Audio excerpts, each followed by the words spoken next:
However, our God turned the curse into a blessing. So it was, when they had heard the law, that they separated all the mixed multitude from Israel.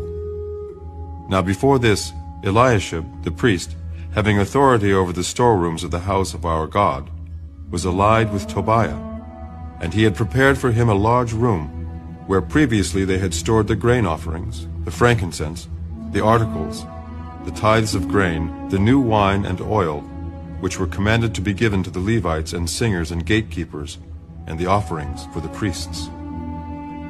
But during all this I was not in Jerusalem, for in the 32nd year of Artaxerxes, king of Babylon, I had returned to the king. Then, after certain days, I obtained leave from the king, and I came to Jerusalem and discovered the evil that Eliashib had done for Tobiah in preparing a room for him in the courts of the house of God. And it grieved me bitterly. Therefore I threw all the household goods of Tobiah out of the room. Then I commanded them to cleanse the rooms, and I brought back into them the articles of the house of God, with the grain offering and the frankincense. I also realized that the portions for the Levites had not been given them, for each of the Levites and the singers who did the work had gone back to his field. So I contended with the rulers and said, "Why is the house of God forsaken?" And I gathered them together and set them in their place. Then all Judah brought the tithe of the grain and the new wine and the oil to the storehouse. And I appointed as treasurers over the storehouse Shelemiah the priest, and Zadok the scribe, and of the Levites Pedaiah. And next to them was Hanan, the son of Zachar, the son of Mattaniah. For they were considered faithful, and their task was to distribute to their brethren.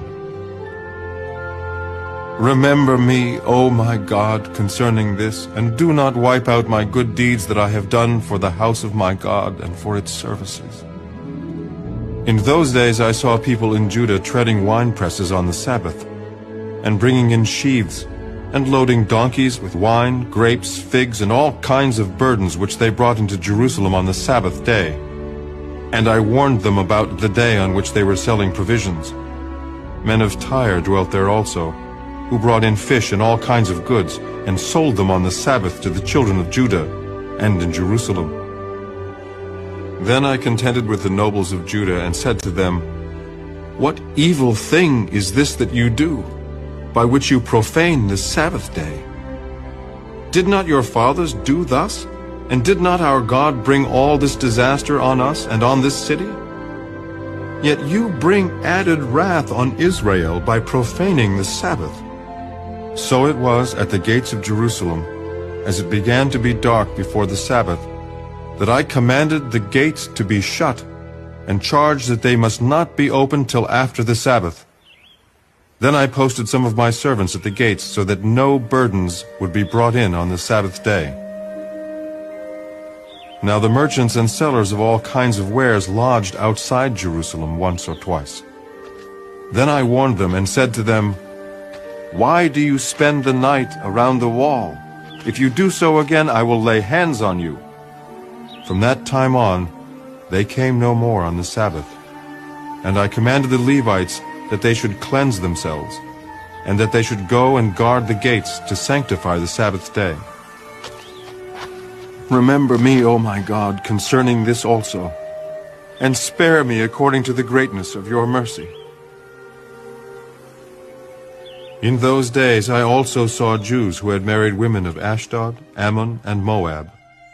And half of their children spoke the language of Ashdod, and could not speak the language of Judah, but spoke according to the language of one or the other people. So I contended with them and cursed them, struck some of them and pulled out their hair, and made them swear by God, saying, "You shall not give your daughters as wives to their sons, nor take their daughters for your sons or yourselves. Did not Solomon, king of Israel, sin by these things?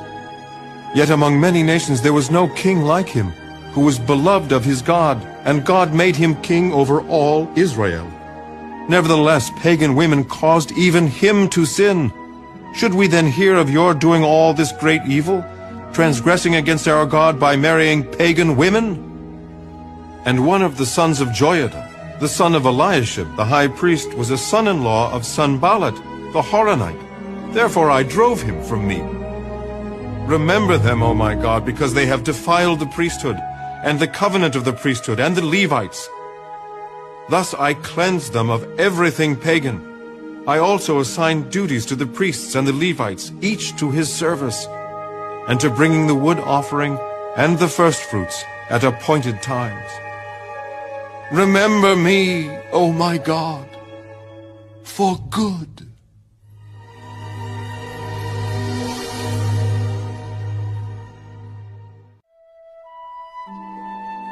Psalm 126, a Song of Ascents. When the Lord brought back the captivity of Zion, we were like those who dream. Then our mouth was filled with laughter, and our tongue with singing. Then they said among the nations, "The Lord has done great things for them. The Lord has done great things for us, and we are glad." Bring back our captivity, O Lord, as the streams in the south.